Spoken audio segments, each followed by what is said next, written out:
Anda kembali menyaksikan Pagi-Pagi Seru. Pasti seru. Ya, ada apa nih yang seru-seru Rati? Ini yang tadi kita tayangkan seru banget nih Philip. Soalnya udah jilid ke 50 kayaknya. Ini kalau lebih atau 500. Kalau tersanjung udah episode ke-8 kayaknya. Sudah, ya. ratingnya udah meletup-meletup ya. Tapi kalau kita lihat ya bagaimana kemudian kondisi terkini di kawasan Timur Tengah, kita sudah hadirkan narasumber pada pagi hari ini. Sudah ada Mas Sofwan ABCD. ABCD, apa tuh Betul. ABCD? Abri bukan cepak doang. Cepat juga enggak? Ini ada Mas Sofwan Albana Khoiruzat selaku pengamat hubungan internasional. Selamat pagi Mas Sofwan. Selamat pagi Mas Filipus. Nah, Sehat Mas ya? Sofwan, Pagi, Mbak Rati. kalau kita lihat bagaimana kemudian reaksi dari Donald Trump saat ini yang memang sempat terus mengancam-ngancam akan menyerang Iran, tapi sepertinya pagi hari ini juga mulai kayaknya menahan diri. Iya. Kalau Mas Sofwan melihatnya tulus nggak sih sebenarnya ini Donald Iya. Trump? Kita harus melihat bahwa serangan militer ini bukan sesuatu yang menandai bahwa diplomasinya gagal atau selesai. Justru serangan militer itu juga adalah bagian dari proses diplomatik. Jadi kalau kita lihat kartu yang dimiliki oleh Amerika Serikat sekarang adalah kekuatan militernya yang memang tidak ada kekuatan militer yang lebih kuat dari Amerika Serikat kan. Tapi itu yang dia punya. Sementara Iran punya kartu-kartu yang lain. Dia punya kapasitas untuk melakukan serangan terhadap mitra-mitra Amerika Serikat di kawasan, titik-titik energi yang strategis maupun basis-basis militer Amerika Serikat. Dia punya kapasitas untuk menutup Hormuz, jalur yang sangat strategis. Dan dia melihat bahwa Amerika Serikat ini sedang ditekan oleh waktu karena sebentar lagi midterm election dan primary sudah pada keluar hasilnya. Sebagian menunjukkan bahwa penduduk Amerika Serikat, bahwa para pemilih Amerika Serikat sudah capek juga dengan perang ini. Nah, karena itu pilihan bagi Amerika Serikat adalah untuk keluar dengan cepat. Tetapi ini kayaknya kan belum ketemu. Karena itu yang harus dilakukan Amerika Serikat adalah menaikkan daya tawar. Caranya bagaimana? Ya dengan menggunakan kartu yang dia punya. Kartu yang dia punya apa? Kekuatan militer. Maka yang dilakukan adalah serangan terhadap Iran, membuat Iran merasakan sakit yang membuat harganya lebih mahal untuk bertahan dengan sikap Iran yang tidak mau melepaskan beberapa titik yang dia nggak mau kompromi misalnya. Pada saat yang bersamaan sambil mencoba melemahkan kartu Iran. Makanya kalau kita lihat, perhatikan yang diserang beberapa serangan terakhir itu kan selain untuk memberikan rasa sakit pada Iran seperti serangan pada desalinasi, pada tempat air ya, tempat penyimpanan air, energi juga dan energi, tapi juga adalah tempat-tempat di mana Iran itu bisa memproyeksikan kekuatannya ke Selat Hormuz. Pelabuhan-pelabuhan kan yang memang diserang oleh Amerika Serikat. Wilayah-wilayah di mana misil-misil, rudal-rudal, kapal-kapal itu bisa diluncurkan ke Hormuz. Tapi kalau kita lihat kemudian keduanya berhenti karena ini kan ngirim pesan aja. Kalau kita perhatikan jumlah korbannya dijaga supaya tidak banyak, tidak masif kan. Serangannya besar, tetapi tidak menimbulkan korban jiwa begitu. Bukan korban jiwa, meskipun ada korban jiwa tidak langsung kalau cadangan air dibom kan orang ada ribuan orang nggak bisa. Jadi multiple efeknya lah gitu dampaknya. Ya. Tapi perang itu kan selalu nggak bisa terkendali. Amerika Serikat cuma pengen ngancem aja kemarin misalnya kapal yang mau masuk ke Iran terus dibom, ada 3 orang India malah tewas. Dan padahal India sangat dekat dengan Amerika Serikat dan mitra penting, makanya kemudian jadi protes. Jadi saya kira yang terjadi sekarang, Amerika Serikat mencoba menaikkan kartu, tetapi Iran juga tidak tinggal diam. Makanya Iran banyak ya kartunya Iran ya. Sama kayak Philip banyak kartunya, coba kalau dibuka dompetnya. Apa? Domino, kartu remi exactly. Nah, ini kan lagi pada ngeluarin kartu-kartu nih. Gitu. Tapi Mas Sofwan gini ya, kalau kita melihat kan ini kalau dihitung-hitung sudah 37 kali. Betul. Donald Trump menyatakan kesepakatan hampir deal nih. Betul. Udah seumurnya Philip nih 37. Tapi kok ini boleh buka-bukaan umur. Kurangin dikit, masih kelebihan. 17 tahun ya.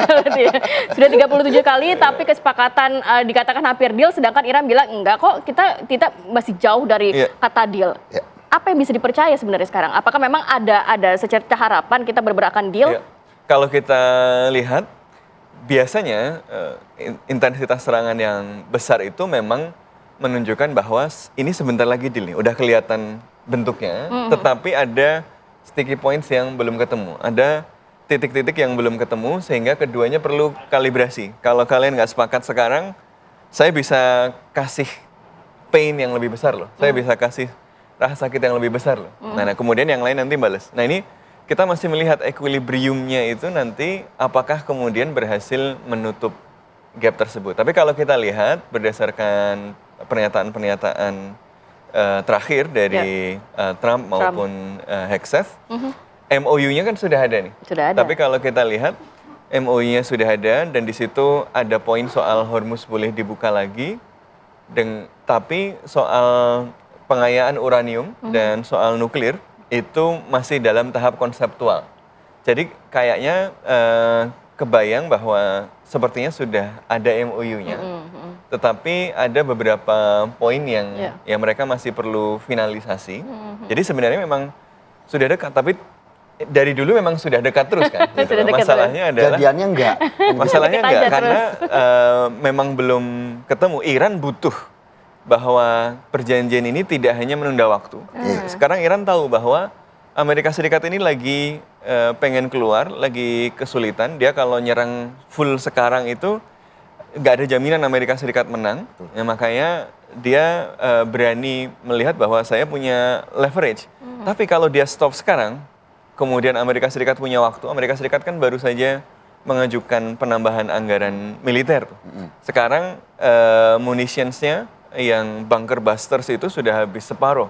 Patriotnya, anti misilnya itu sudah berkurang separuh. Tetapi kalau dikasih waktu misalnya, yang dikhawatirkan Iran kan, oke, damai sekarang, tapi kemudian Amerika Serikat nyiapin senjata lagi nanti diserang lagi dan sudah antisipasi senjata-senjata atau kartu-kartu yang dimiliki Iran sebelumnya. Jadi Iran nggak mau ini cuma jadi menunda serangan berikutnya. Jadi kalau ini mau deal, ini adalah deal yang kemudian benar-benar mengubah peta Timur Tengah dan Amerika Serikat tidak akan melakukan serangan lagi gitu. Nah, ini juga kemarin kita baru saja melihat ya Trump konferensi pers yang menyatakan kita cancel dulu penyerangan secara besar-besaran ke Iran karena memang ada kesepakatan yang sudah hampir deal. Kita simak informasinya. Ya, kalau tadi kita lihat bagaimana statement yang telah diberikan oleh Donald Trump, saya jadi ingat Idul Adha. Kok Idul Adha tiba-tiba? Sempat viral kan? Yang hewan kurban mirip rambutnya. Sapi Trump. Sapi yang mirip ya. Akhirnya nggak jadi disembelih ya. Itu dia. Tapi kalau Mas Wahan melihat ini gimana nih posisi Israel yang kerap menjadi batu loncatan untuk pertemuan damai Iran dan juga Amerika Serikat sejauh ini? Ya, saya kira para pengamat melihat bahwa ada kesenjangan yang langka antara Amerika Serikat dan Israel. Biasanya kan Amerika Serikat itu apapun yang Israel inginkan diberikan, gitu kan.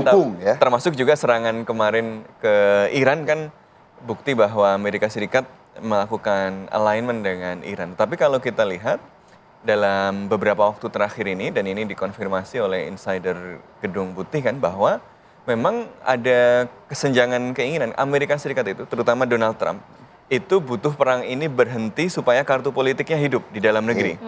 Sementara Netanyahu butuh perang ini berlanjut supaya kartu politiknya tetap hidup di Israel. Gitu. Jadi mereka ini berada dalam posisi yang berbeda. Kalau perangnya selesai, dan rezim atau pemerintah Iran ini masih bertahan atau bahkan terlihat semakin kuat, Netanyahu nggak bisa bilang kepada audiens domestik bahwa dia sudah menang.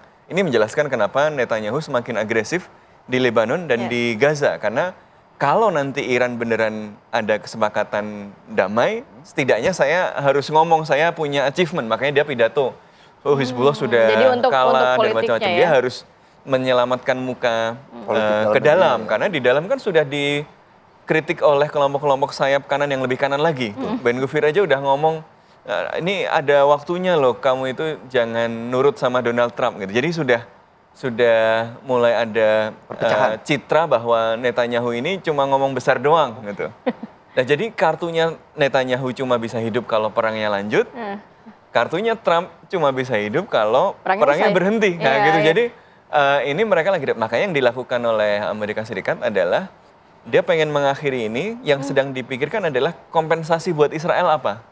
Ya, harus ada kompensasi buat Israel. Ya, jadi biar Israel diam dan nggak ganggu, tentu Israel minta kompensasi. Makanya sampai kemarin kan Trump ngomong bahkan di peringatan 250 tahun Amerika Serikat, Netanyahu mau diundang datang ke pertandingan UFC. Itu kan bagian dari sinyal-sinyal bahwa gue pengen ini selesai, lu diam, lu gue kasih beberapa hiburan lah. Gitu. Nah ini kompensasi yang belum dapat. Kalau yang kita dengarkan, mantan duta besar Israel mulai bicara soal berhenti, tapi kasih Israel beberapa senjata ya, termasuk pesawat pembom B-2. Itu kan nggak pernah dikasih sama Amerika Serikat ke negara manapun, termasuk selama ini ke Israel. Tawaran Amerika untuk melibatkan Israel dalam pembuatan senjata-senjata dan bahkan juga berhak untuk... Nah itu, makanya kita masih melihat itu, apakah kompensasinya akan sejauh apa yang kemudian membuat Israel menerima. Tapi sejauh ini, karena kartunya masih bertentangan, Israel masih jadi tukang ganggu aja, masih jadi spoiler. Tapi kira-kira dengan adanya, tadi dikatakan oleh Trump, ini kayaknya minggu ini beneran akan deal deh. Itu jangan-jangan karena tidak ada campur tangan Israel dilibatkan. Jadi sehingga lebih lancar nih. Exactly. Jadi memang kayak kalau kita lihat dari pernyataan-pernyataan Gedung Putih dan dari informasi baik dari Israel maupun dari Amerika Serikat sendiri, Israel memang tidak dilibatkan dalam proses. Karena kalau dilibatkan dalam proses, pasti nggak mau gitu. Makanya sama Trump sengaja dikeluarkan dari proses meskipun hasilnya kemudian diikat. Nggak kayak kan waktu perjanjian damai yang gencatan senjata yang pertama itu kan Israel sebenarnya masih pengen nyerang Iran. Tapi kemudian sama Amerika Serikat kamu ikutan juga. Sekarang yang MOU ini Donald Trump ngomong bahwa Israel itu juga ikut terikat oleh MOU yang nanti kalau disepakati tadi.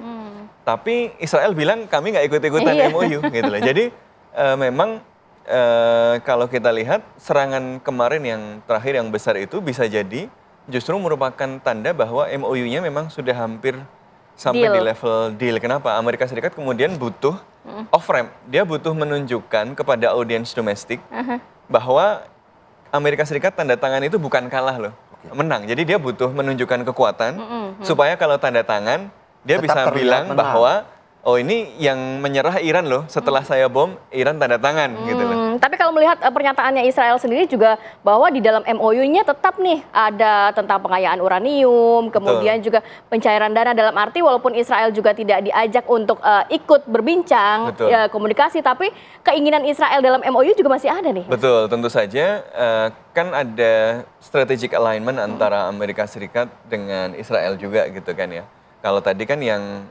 non-align, yang ketidaksamaan kepentingan kan soal tujuan akhir dari perangnya sejauh mana gitu. Tetapi keduanya kan sama-sama melihat Iran sebagai ancaman terhadap hegemoni mereka. Israel melihat bahwa Iran adalah ancaman bagi keberadaan Israel dan yang bergantung pada dominasinya di kawasan.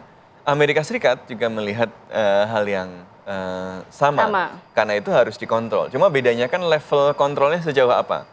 Kalau Israel itu kan ingin zero enrichment, tidak ada pengayaan sama sekali. Kalau Amerika Serikat sebenarnya menerima pengayaan di level yang masih bisa diawasi oleh institusi internasional sehingga tidak bisa dikembangkan menjadi persenjataan nuklir, tapi dikayakan untuk kemudian bisa jadi agrikultur, untuk medis dan energi itu masih bisa gitu kan ya. Nah cuma ketika kemarin negosiasi awal itu kan Amerika Serikat ikut keinginannya Israel, zero enrichment. Tapi kalau kita lihat dari gosip-gosip deal yang terakhir kan Amerika Serikat sudah tidak lagi stick atau ngotot dengan zero enrichment tadi. Ya bahkan kalau kita lihat ya mereka siap membicarakan secara konseptual. Apa artinya secara konseptual? Berarti negosiasinya belum final. Berarti kemungkinan paling besar adalah ini nanti ada MOU, gencatan senjata dulu sambil tahap perundingan berikutnya akan dilakukan. Jadi akan dibuat dalam fase-fase. Itu cukup menarik. Bagaimana kemudian Iran merespon dengan cara menutup Selat Hormuz? Apakah ini juga merupakan salah satu Iran ataupun usaha Iran ya untuk menekan balik Amerika Serikat supaya poin-poin perjanjian damai yang baru ini tidak semuanya menekan Iran ya. Sesaat lagi ya Mas Sofwan dibahas ya. Tetap bersama kami di Pagi-Pagi Seru. Pasti seru.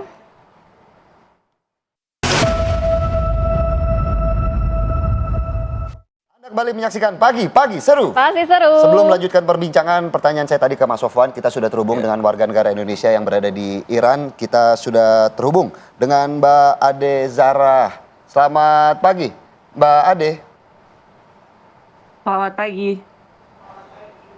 Mbak Ade, kami penasaran semua bagaimana kemudian kondisi terkini di Iran. Apakah memang sepanas dan memang segenting itu serangan-serangan yang masih dilakukan oleh Amerika Serikat maupun juga Israel?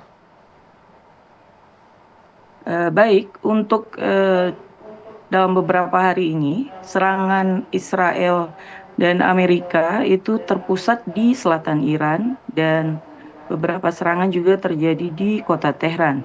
Beda ya, kalau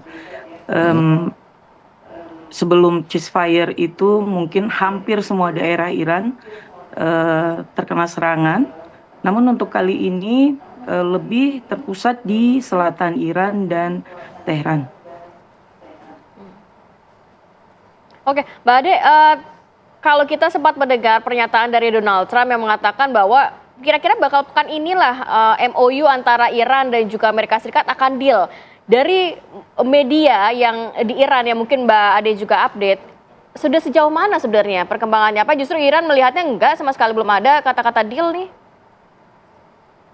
Ya, masyarakat Iran dan pemerintah Iran sendiri sama sekali tidak pernah tidak pernah menganggap apapun yang dikatakan oleh Trump itu adalah sesuatu yang benar-benar akan dia lakukan gitu loh.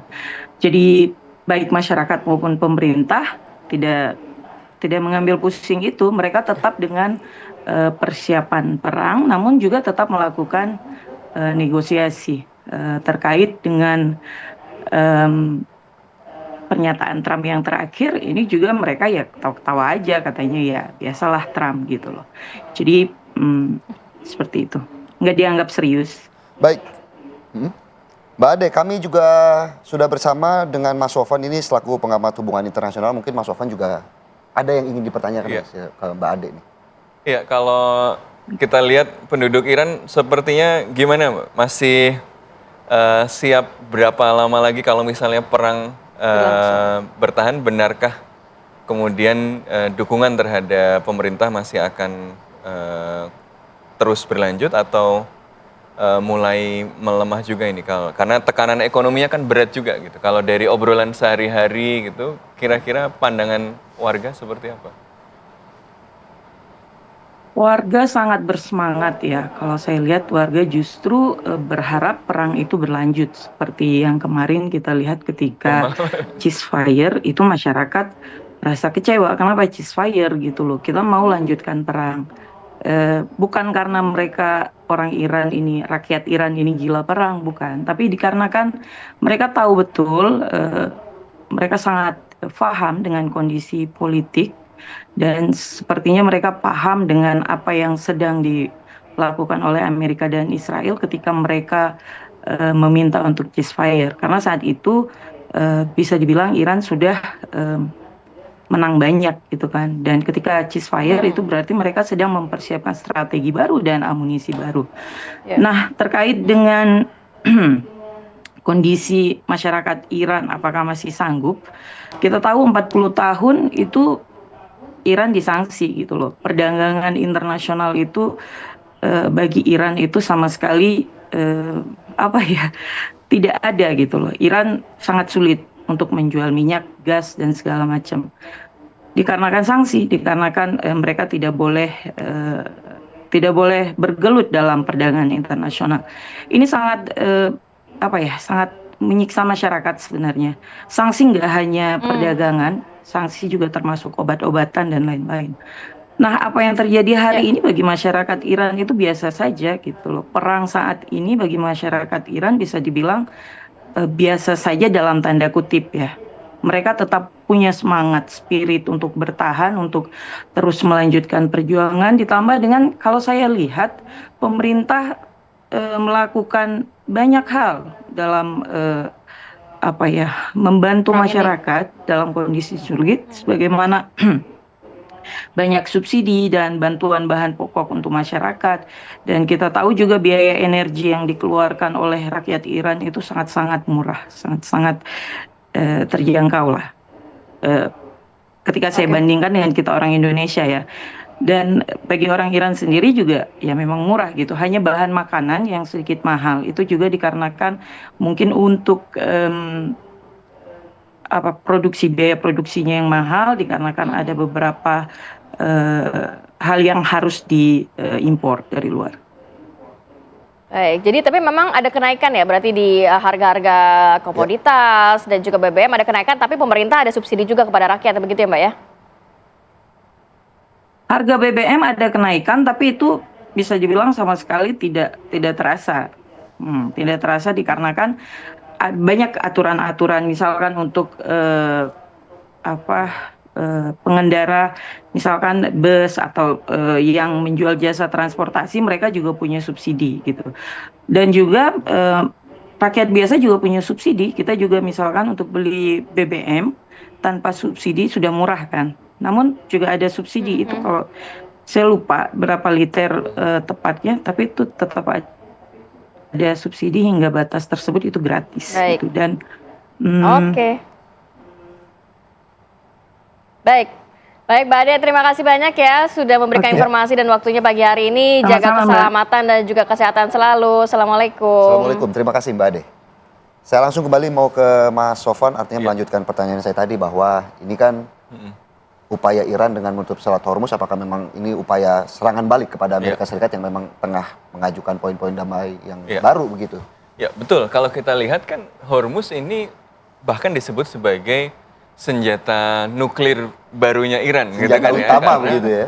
Kalau kita lihat sakit yang paling dirasakan oleh Amerika Serikat hari ini. Bukan sakit hati, bukan sakit gigi. Bukan sakit hati, bukan sakit gigi. Sakit kepala, bikin sakit kepala. Ya, ditutupnya urat nadi perdagangan dunia itu, yaitu Selat Hormuz yang kemudian berdampak pada banyak hal. Karena hampir semua barang itu lewat Hormuz. Hormuz ya. Nggak cuma minyak dan LNG yang 20% lewat situ, tetapi juga banyak bahan baku industri. Ya karena ekonomi dunia itu kan sekarang dibentuk oleh global supply chain, yang jadi barangnya itu nggak langsung barang jadi, tapi dari bahan mentah diolah kemudian dipindah lagi ke tempat lain dan seterusnya. Nah, barang-barang ini banyak sekali yang kemudian lewat Hormuz. Makanya kalau kita lihat di pasar misalnya plastik aja kan harganya sudah 2 kali lipat karena memang supply bahkan bahan bakunya nafta itu kan mayoritas lewat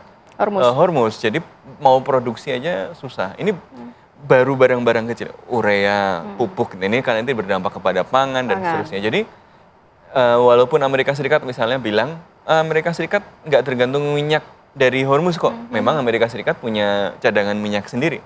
Tetapi harga minyak itu ditentukan oleh pasar global yang pasti terdampak. Kemudian yang kedua, yang terdampak itu kan bukan cuma minyak dan tadi LNG. pupuk dan lain-lain juga terdampak. Inflasi sudah 4%. Sampai Donald Trump ngomong pas dikritik karena warganya merasakan inflasi, dia bilang saya suka inflasi.